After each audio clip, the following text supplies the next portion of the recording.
Yes bank फिर से headlines में आ गया है और इस बार अच्छी खबरों के साथ।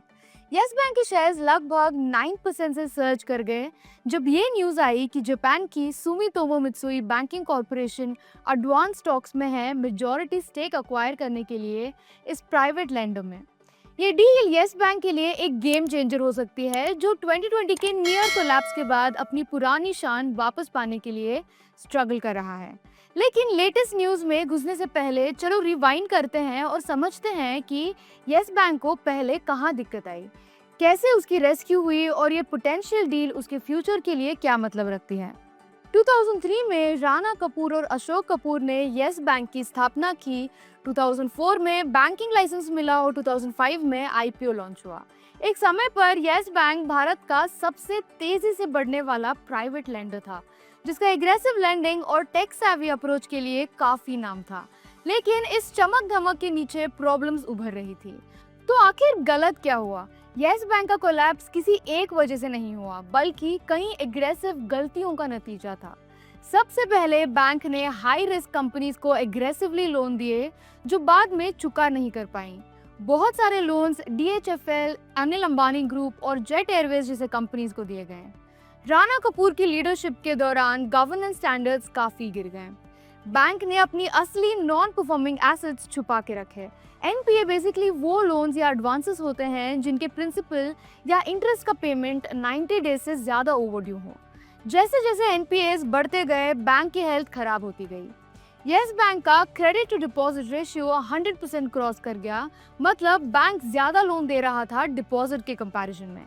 लगभग 20,000 करोड़ रुपीस के लोन्स रिपोर्टेडली राणा कपूर के कहने पर दिए गए बिना प्रॉपर प्रोसीजर्स फॉलो किए। इस दौरान शेयर प्राइस भी 350 के आसपास से गिरकर 11 रुपीस तक आ गया, जिससे इन्वेस्टर्स की वेल्थ ड्रास्टिक तरीके से इरोड हो गई। 2020 के शुरू में हालात क्रिटिकल हो गई। फाइनेंशियल पोजीशन वीक होने के कारण डिपॉजिटर्स और इन्वेस्टर्स का फेथ हिल गया। लोगों ने पैसे निकालना शुरू कर दिया, जिससे लिक्विडिटी क्राइसिस आ गया। फिर 5 मार्च 2020 को आरबीआई ने इंटरवीन किया और यस बैंक पर मोराटोरियम लगा दिया, विड्रॉल लिमिट 50,000 रुपीस तक कर दी। इससे फाइनेंशियल सिस्टम्स में शॉक वेव आई और डिपॉजिटर्स में पैनिक मच गया।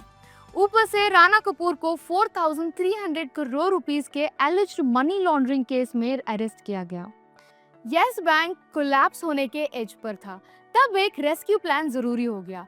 एसबीआई ने लीड ली और लगभग 10,000 करोड़ रुपीस का फंड इंजेक्ट किया यस बैंक को बचाने के लिए। इसके अलावा ICICI bank, HDFC bank, axis और कई और बैंक्स ने भी इन्वेस्ट किया रिवाइवल में। ये रेस्क्यू पैकेज भारत की बैंकिंग हिस्ट्री में एक प्रेसिडेंट सेट करने वाला था और यस बैंक को टोटल कोलैप्स से बचाया। चलिए अब वापस आते हैं और देखते हैं कि यस बैंक का करंट शेयर होल्डिंग पैटर्न क्या है। एसबीआई लार्जेस्ट शेयर होल्डर है 24% स्टेक के साथ और सारे बैंक्स मिलकर लगभग 33.7% स्टेक होल्ड करते हैं यस बैंक में। अब बात करते हैं उस बड़ी खबर की जिसने इन्वेस्टर्स को एक्साइटेड कर दिया है। जापान की सुमितोमो मित्सुई बैंकिंग कॉर्पोरेशन को आरबीआई से अप्रूवल मिल गया है यस बैंक में कंट्रोलिंग 51% स्टेक अक्वायर करने का। ये एक मैसिव न्यूज है जो बैंक के फ्यूचर ट्रेजेक्टरी को बदल सकती है। चलिए अब डिटेल्स डिस्कस करते हैं। एसबीआई जो अभी 24% स्टेक होल्ड करता है, एक्टिवली एक स्ट्रेटेजिक इन्वेस्टर ढूंढ रहा था जो उसकी पोजीशन टेक ओवर करे।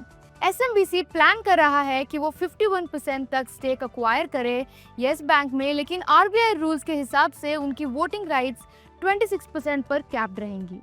इंडियन टेक ओवर रूल्स के हिसाब से अगर ये डील फाइनलाइज होती है तो एक ओपन ऑफर ट्रिगर होगी एडिशनल 26% स्टेक के लिए, जिससे एसएमबीसी पोटेंशियली इंडिया के 6th लार्जेस्ट प्राइवेट लेंडर का सिंगल लार्जेस्ट शेयर होल्डर बन सकता है। डील अनाउंसमेंट जून 2025 तक एक्सपेक्टेड है, जिसमें एसबीआई का अपना स्टेक बेचकर लगभग $2.2 बिलियन का प्रॉफिट हो सकता है।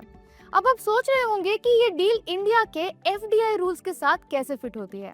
Normally private banks foreign ownership 74% तक कैप्ड होती हैं और एक एंटिटी के लिए 15% की लिमिट होती है। एक सिंगल फॉरेन बैंक का कंट्रोलिंग स्टेक रेयर है, लेकिन आरबीआई पहले भी एक्सेप्शंस दे चुका है, जैसे फेयरफैक्स का 51% स्टेक कैथोलिक साइरन बैंक में और डीबीएस का take over Lakshmi Vilas bank में। यस बैंक एसएमबीसी डील भी इसी प्रेसिडेंट को फॉलो करती जा रही है, जो दिखाता है कि आरबीआई को भरोसा है एसएमबीसी पर कि वो यस बैंक की टर्न अराउंड में मदद कर सकता है। ये एक्विजिशन का टाइमिंग भी इंटरेस्टिंग है क्योंकि यस बैंक ने अपनी फाइनेंशियल रिकवरी में जबरदस्त प्रोग्रेस की है। चलिए देखते हैं कि यस बैंक ने FY20 से FY25 तक कैसे अपने आप को ट्रांसफॉर्म किया। डिपॉजिट्स लगभग ट्रिपल होकर 2.85 लाख करोड़ रुपीस तक पहुंच गए हैं 2020 के कंपैरिजन में, जो दिखाता है कि कस्टमर ट्रस्ट वापस आ रहा है। एनपीएस कंट्रोल में है, ग्रॉस एनपीएस 1.6% तक आ गया है। नेट एनपीएस भी सिग्निफिकेंट तरीके से इंप्रूव हुए हैं मार्च 2025 तक सिर्फ 0.3% से। सालों के लॉसेस के बाद अब बैंक सस्टेनेबली प्रॉफिटेबल है। अब 2446 करोड़ रुपीस का प्रॉफिट है, जबकि 2020 में 16,433 करोड़ रुपीस का लॉस था। नेट इंटरेस्ट मार्जिन 2.4% पर स्टेबल है, लेकिन अभी भी HDFC, कोटक जैसे पीयर्स की कंपैरिजन में लो है। अब चलिए बात करते हैं कि यस बैंक के लिए आगे क्या हो सकता है। अगर एसएमबीसी आता है तो ये global banking expertise, better technology और स्ट्रॉन्ग रिस्क कंट्रोल्स ला सकता है। ये डिपॉजिटरीज और इन्वेस्टर्स दोनों के लिए अच्छी खबर है। साथ ही ये कॉर्पोरेट और इंटरनेशनल बिजनेस के लिए नए दरवाजे खोल सकता है। नेट इंटरेस्ट मार्जिन्स अभी भी वीक है, लेकिन बैंक को स्मार्टर लेंडिंग और बेटर प्राइसिंग पर काम करना होगा। HDFC, ICICI, एक्सिस जैसे कॉम्पिटिटर से कॉम्पिटिशन टफ है, और अगर एक फॉरेन प्लेयर स्टेप इन करता है तो आरबीआई का स्क्रूटिनी इंटेंस रहेगा। ओवरऑल देखा जाए तो यस बैंक का नियर कोलैप्स से रिकवरी तक का सफर ड्रामेटिक रहा है। पोटेंशियल एसएमबीसी डील उसकी रिवाइवल स्टोरी का फाइनल पीस बन सकता है। रिस्क्स अभी भी हैं, लेकिन लगता है कि ये वर्स्ट फेज क्रॉस कर चुका है। इन्वेस्टर्स के लिए ये एक इंटरेस्टिंग टर्न अराउंड बेट हो सकती है, लेकिन जब तक डील फाइनलाइज नहीं होती, कॉशन जरूरी है। आपको क्या लगता है, क्या एसएमबीसी यस बैंक को एक बैंकिंग पावर हाउस बना पाएगा? कमेंट्स में हमें जरूर बताएं। अब चलिए एज यूजुअल कुछ इंपॉर्टेंट मार्केट अपडेट्स डिस्कस करते हैं। ऑयल के दाम मंडे को गिर गए। ब्रेंट क्रूड ऑयल $60.23 और WTI $57.13 तक पहुंच गया, जो 2021 के बाद का लोएस्ट है। ओपेक प्लस ने अनाउंस किया है कि जून में वो रोज 4,11,000 बैरल्स का आउटपुट बढ़ाएगा और अक्टूबर तक पुराने कट्स हटा सकता है। एनालिस्ट बोल रहे हैं कि सप्लाई बढ़ने, डिमांड कम होने और इकोनॉमिक स्लोडाउन के डर की वजह से प्राइसेस नीचे जा रहे हैं। बार्कलेज और ING जैसे बैंक्स ने अपनी ऑयल प्राइस फोकास्ट नीचे कर दी है। नेक्स्ट, FY25 में आरबीआई ने 58 टन गोल्ड ऐड किया, जिससे इंडिया का टोटल गोल्ड रिजर्व 880 टन हो गया है। मार्च एंड तक गोल्ड का शेयर इंडिया के टोटल फॉरेक्स रिजर्व में 11.7% तक पहुंच गया, जो 6 महीने पहले 9.3% था। इसमें से 58% गोल्ड इंडिया में ही स्टोर्ड है, बाकी बैंक ऑफ इंग्लैंड और BIS के पास रखा गया है। इंडिया के टोटल फॉरेक्स रिजर्व्स अब $688 बिलियन पर हैं। एप्पल इंडिया में आईफोन प्रोडक्शन तेजी से बढ़ा रहा है ताकि यूएस की बढ़ती डिमांड को पूरा कर सके। जून क्वार्टर तक एक्सपोर्ट्स 12 to 14 बिलियन डॉलर्स तक पहुंचने की उम्मीद है।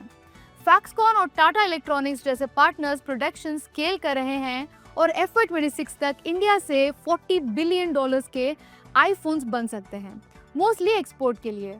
मार्च में जो भी आईफोन्स इंडिया से एक्सपोर्ट हुए वो मोस्टली यूएस गए, क्योंकि एप्पल चाइना से सप्लाई हटाकर इंडिया शिफ्ट कर रहा है टैरिफ्स और जियोपॉलिटिकल टेंशंस की वजह से।